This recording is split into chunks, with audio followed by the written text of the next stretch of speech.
warahmatullahi wabarakatuh. Perkenalkan, nama saya Nurit Mautiansari, NIM 2426111351. Saya mahasiswa dari Universitas 19 November Kolaka. Tujuan saya membuat video ini untuk memenuhi tugas dari mata kuliah saya, yaitu kewarganegaraan. Adapun bentuk dari tugas ini yaitu menjelaskan salah satu dari 4 konsensus dasar bernegara, yang dimana kita ketahui 4 konsensus dasar negara tersebut yaitu Pancasila, Undang-Undang, NKRI, dan Bhinneka Tunggal Ika. Nah, di sini saya akan menjelaskan salah satu dari 4 konsensus tersebut, yaitu NKRI. NKRI, Negara Kesatuan Republik Indonesia, adalah negara kesatuan yang berupa republik dengan sistem desentralisasi, yang mana pemerintahan daerah menjalankan otonomi dengan luas pada bidang pemerintahan yang sudah ditentukan oleh undang-undang yang ditetapkan oleh pemerintah pusat. Berdasarkan Undang-Undang Dasar 1945 Pasal 1 Ayat 1, NKRI, Negara Kesatuan Republik Indonesia, adalah negara kesatuan yang terbentuk republik. Ketetapan ini sudah disusun dalam Pasal 18 Undang-Undang Dasar 1945 Ayat 1, yang menyatakan bahwa Negara Kesatuan Republik Indonesia terbagi atas daerah-daerah provinsi, dan daerah provinsi itu terbagi atas kota dan kabupaten, yang masing-masing kota dan kabupaten provinsi tersebut memiliki pemerintahan daerah yang diatur dengan undang-undang. Pasal 18 Undang-Undang Dasar 1945 menjelaskan dengan detail NKRI adalah berikut ini. Yang pertama, Negara Kesatuan Republik Indonesia terbagi atas daerah provinsi, dan daerah provinsi tersebut terbagi atas kabupaten dan kota, yang setiap provinsi, kabupaten, serta kota tersebut memiliki pemerintahan daerah yang diatur dalam undang-undang.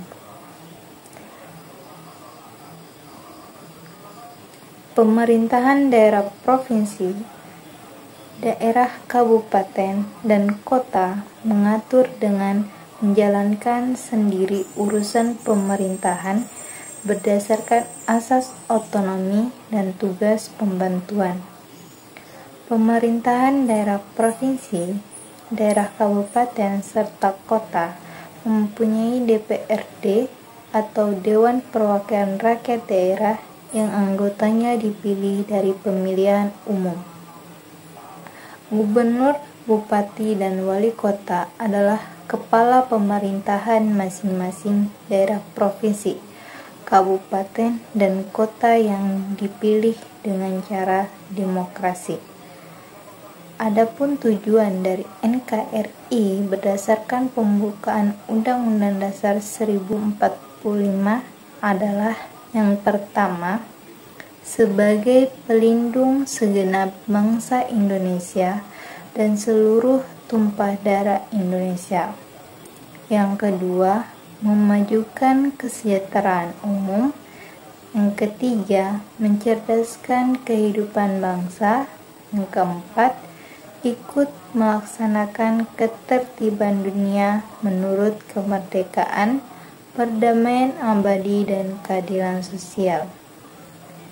Adapun fungsi NKRI yaitu fungsi pembentukan lembaga negara, fungsi pembuatan undang-undang dasar, fungsi menetapkan anggaran pendapatan dan belanja negara, fungsi membuat undang-undang dan peraturan-peraturan umum, fungsi memeriksa pertanggungjawaban keuangan negara, fungsi pertimbangan, fungsi pemerintahan penyelenggaraan kemakmuran, fungsi kehakiman, fungsi perencanaan aktivitas pembangunan negara.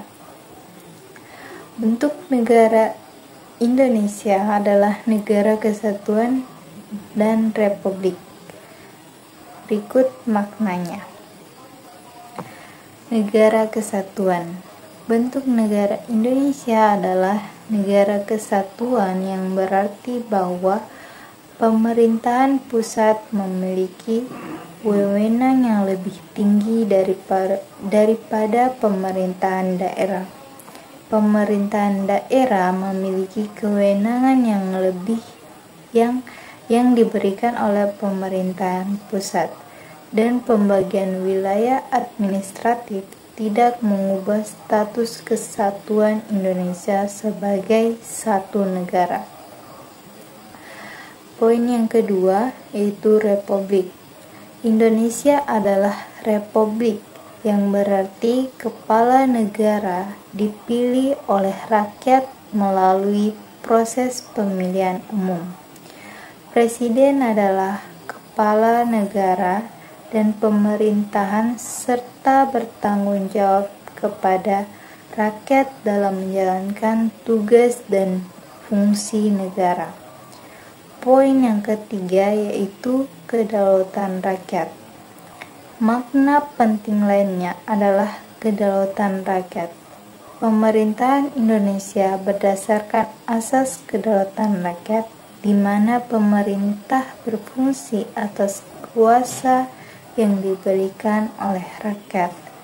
Kedaulatan rakyat tercermin dalam mekanisme pemilihan umum, di mana rakyat berpartisipasi dalam menentukan pemimpin kebijakan negara.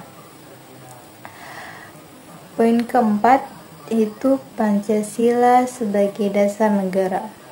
Pancasila adalah dasar negara Indonesia yang mencakup 5 prinsip. Pertama, ketuhanan yang Maha Esa. Kedua, kemanusiaan yang adil dan beradab. Ketiga, persatuan Indonesia. 4, kerakyatan yang dipimpin oleh hikmat kebijaksanaan dalam permusyawaratan perwakilan. Dan yang kelima, yaitu keadilan sosial bagi seluruh rakyat Indonesia. Pancasila ini menggambarkan nilai-nilai dan prinsip-prinsip yang mendasari negara Indonesia, menjaga keragaman dan menyatukan rakyat. Poin yang kelima, kesetaraan dan keadilan sosial. Bentuk negara Indonesia juga menekankan pada prinsip kesetaraan dan keadilan sosial bagi seluruh rakyat. Tujuan negara adalah untuk menciptakan kondisi di mana semua warga negara memiliki akses yang sama terhadap peluang dan manfaat dari pembangunan negara. Poin yang keenam, hak asasi manusia. Negara Indonesia juga mengakui dan menghormati hak asasi manusia sebagai prinsip penting dalam tata kelola negara. Penghormatan terhadap hak-hak individu dijamin dan dijaga sesuai dengan hukum dan konstitusi. Baik, itu saja materi yang dapat saya sampaikan.